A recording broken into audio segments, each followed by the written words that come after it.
for one, am grateful, Mrs. Bush, that they are finally bringing civilization to this savage land. I could not agree with you more, my dear. My daddy settled this land, and I know he'll be looking down on us, pleased at how we help the natives. Yes, they've lost their land, but they've gained access to heaven.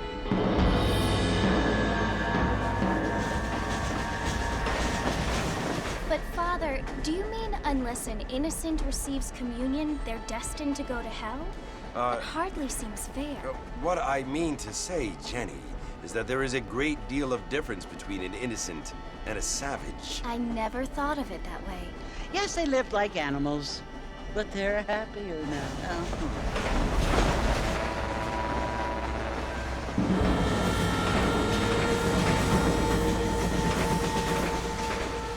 Not only do people now have motor cars, Father, but I heard that pretty soon we will be able to fly. No, only angels can fly, Jenny. No, apparently people can fly. Didn't you hear? Out in Kansas, a man even got a car to fly. I hardly think so, Jenny.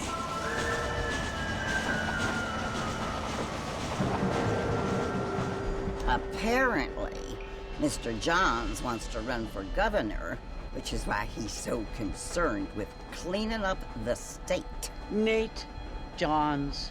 Yes. His family is nothing but hillbilly trash that came here after the war.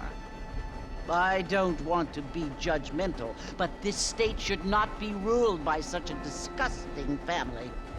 A family without class.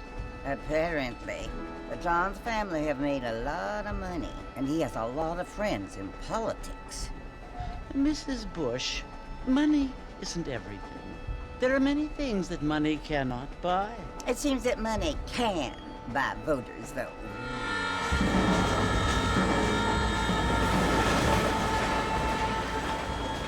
What you must remember, my dear, is that we have been brought here to spread the word. And the word and civilization, they are the same thing. They are the gifts. It is the opportunity we have, the chance to live among people who are decent and who do not kill each other, and who let you worship in peace. It's so confusing, Father. Sometimes I find it impossible to make the distinction between a loving act and a hateful one. I mean, they often seem to be the same thing. Yes, Jenny, it is confusing. But you only have to ask me if you need help. Indeed. Well, here we are, Mrs. Bush. Armadillo.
Mr. Marston, over here!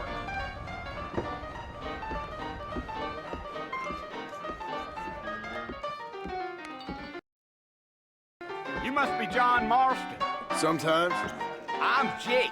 Your friends from Blackwater hired me to guide you. They ain't my friends, but pleased to meet you, Jake. I got the horses saddled up and ready out front.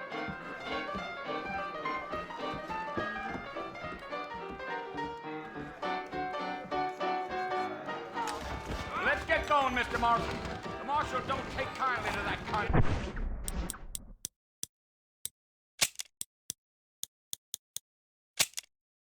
behavior.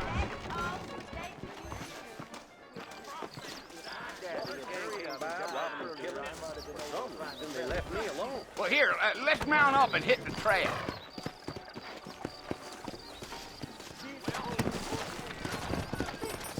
Take it slow on the way out of town. No need to kick up a lot of dust. I'm gonna have to excuse myself.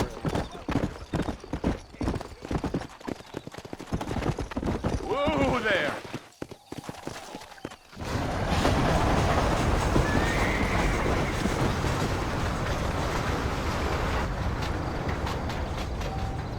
So it's Fort Mercy you want to visit? That's right. Ain't taking nobody up to the fort in a long time. Strange place for a decent fella to want to visit, if you don't mind me saying. Who said I was a decent fella? It's been abandoned for years now. Folks say it was built during the Mexican War. What kinds of soldiers around back then? Why'd they leave? Well, I ain't entirely sure. I heard they had to go up north to fight Indians, or maybe they got tired of being soldiers and went looking for gold. You know how things is. So what are you doing up at the fort? I'm looking for an old friend. Well, like I said, you ain't gonna find many folk around those parts these days. Those you do find are about as sociable as an old serrated back tooth. I mean, I ain't one to judge a man by the company he keeps, but... Well, he ain't been friends for a long time.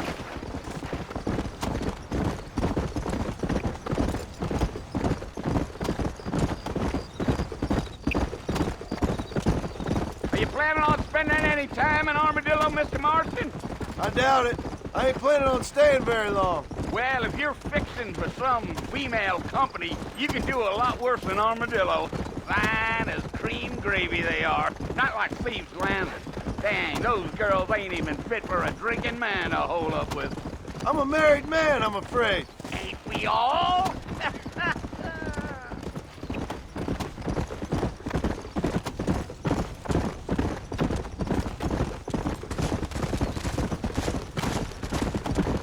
Yeah. Oh, it was the marshal who hired me. Lee Johnson. Do you know him? I think I heard his name. Says he got a telegram from some Blackwater big bugs asking for a guy. I guess it's none of my business. That's right. Gee up.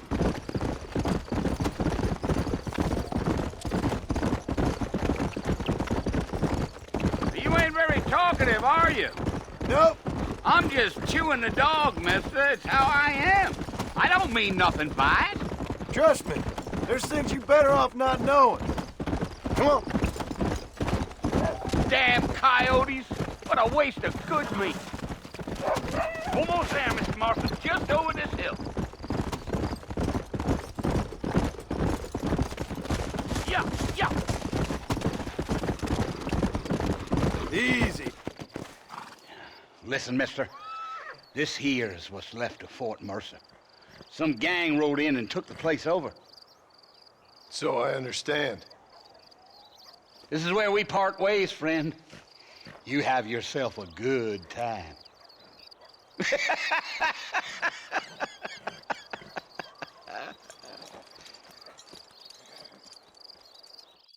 Giddy up. Yeah.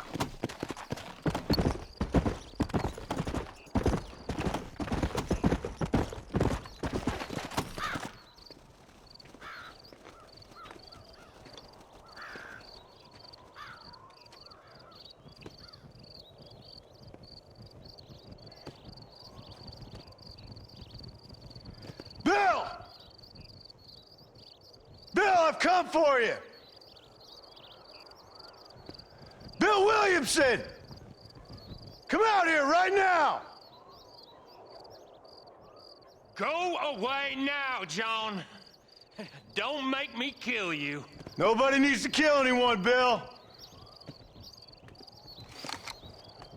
You must think I was born yesterday. You always did think I was an idiot. That ain't fair, Bill. You were as my brother. I've come to try to save you. Oh, Do I look like I need saving? Bill, please. They want to kill us all. I can help you. Well, you never tried to save me before. You only seemed to save yourself. Bill, I implore you think about this. You implore me? You implore me. You always were one for fancy words. Oh. Well, things are different now, John. Now I'm in charge! No more Dutch! And no more you.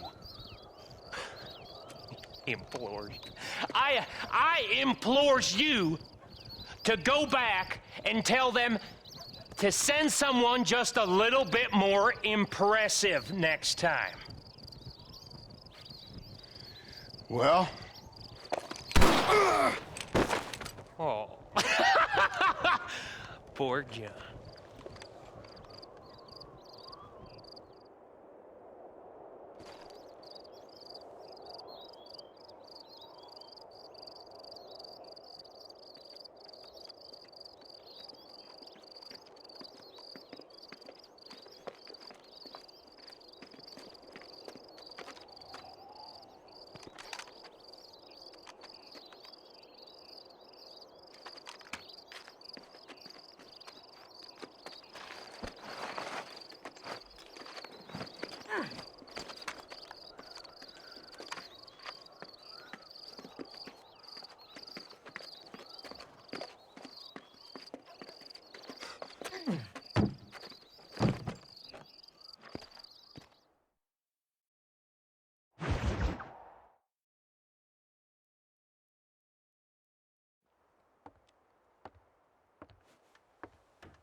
Well, you're alive.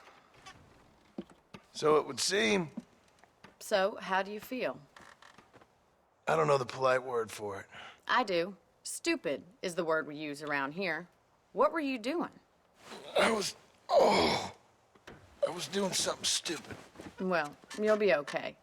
Once you didn't die, the doctor said you'd be fine. He got the bullets out a couple days ago. Good. It cost us $15. I'm sorry, madam. Should have left me there to die. Did you want to die? I mean, was that it? Was that why you went straight out to Fort Mercer and picked a fight with the worst bandit in the county? To die, Mr. Mr. Marston. John Marston. Bonnie McFarland. Miss Bonnie McFarland. Well, you may be right, Miss McFarland. I don't know. Huh. So what were you doing? Was trying to give Mr. Williamson a chance. For old time's sake. You know Bill Williamson? Knew him. Long time ago. Well, what was he like? Dumb. Just like you. Thank you, miss. See my hat? I have. And, what will you do now? Now I'm gonna take my time and go after him the less kind way. Well, that sounds very fun, Mr. Marston. Quite heroic, just like in those penny dreadfuls my brother used to read. Meanwhile, if you'll excuse me, I've got a ranch to run. Of course, if you're feeling better, why not take a ride with me later? Help me patrol the perimeter. You can earn back some of that money we wasted on doctor's bills. Of course. And thank you for saving my life, I mean. Next time, Mr. Marston, I strongly recommend you don't try to lose it quite so earnestly. I'll bear that in mind.